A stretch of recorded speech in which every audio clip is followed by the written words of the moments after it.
prend tout de suite la direction des États-Unis. Réunion de politique monétaire de la Réserve fédérale américaine qui s'est conclue hier soir. La Réserve fédérale américaine qui, sans surprise, a maintenu ses taux directeurs, fourchette de 0 à 0,25 pour la Fed. La Fed qui maintient également son programme de rachat d'actifs à son niveau actuel, 120 milliards de dollars par mois. Pas d'ajustement de politique monétaire donc pour le moment, et ce, malgré les progrès réalisés par l'économie américaine, malgré également la menace inflationniste qui pourrait bien être plus forte et plus durable que prévu. Le président de la Fed l'a reconnu, tout en restant confiant dans le fait qu'à moyen terme, l'inflation allait redescendre. Quoi qu'il en soit, nous dit Jérôme Powell, nous utiliserons nos outils de façon appropriée pour nous assurer que l'inflation tourne autour de 2%. L'objectif de la Fed, resserrement de politique monétaire envisagé donc, mais sans calendrier spécifique à ce stade. Prochain rendez-vous est donc peut-être annonce à la fin août avec la conférence des banquiers centraux mondiaux à Jackson Hole aux États-Unis. La reprise qui se fait sentir donc aux États-Unis, en France également, mais cette reprise dans l'Hexagone sera peut-être douchée par l'imposition, la généralisation du pass sanitaire. Le pass sanitaire qui devrait entrer en vigueur le 9 août prochain, soit 4 jours seulement après la décision attendue du Conseil constitutionnel. Une obligation qui sera donc étendue en termes de pass sanitaire aux cafés, restaurants, aux moyens de transport également.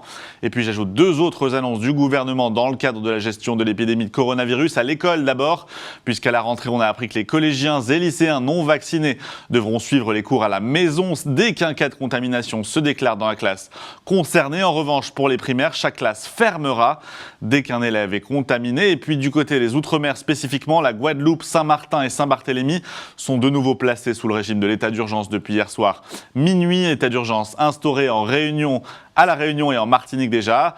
À présent, selon Gabriel Attal, porte-parole du gouvernement, il s'agit de prendre toutes les mesures nécessaires afin de prolonger les centres hospitaliers locaux des hôpitaux sous forte tension en raison de la propagation rapide du variant Delta et d'une vaccination moins forte dans les Outre-mer. On reste en France, mais cette fois au chapitre des entreprises. On parle fusion-acquisition et le français AK Technologies qui va être racheté par Adecco. AK Technologies, spécialiste du conseil en ingénierie technologique dans l'aéronautique, la défense, l'automobile ou encore le ferroviaire, qui va tomber dans le giron de la filiale technologique d'Adecco. Elle s'appelle Modis.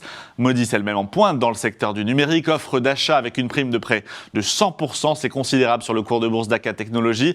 Transaction à 2 milliards d'euros qui s'inscrit dans une logique de diversification pour Adecco avec un objectif, créer le numéro 2 mondial sur le segment de la Smart Industry, l'industrie intelligente. Donc 200 millions d'euros de synergie de chiffre d'affaires et 65 de coûts sont attendus en termes de synergie. Il s'agit là de la plus grosse acquisition pour le groupe Adecco depuis plus de 25 ans. Voilà pour ces quelques unes de l'actualité. Le cadre est planté en cette toute fin juillet. Juste avant de marquer notre première pause du jour, un petit mot sur la clôture d'hier. Le CAC 40 qui a terminé en très forte hausse hier après-midi, 1,18% de hausse au fixing. On a même franchi le cap des 6600 points, 6609 pour être exact.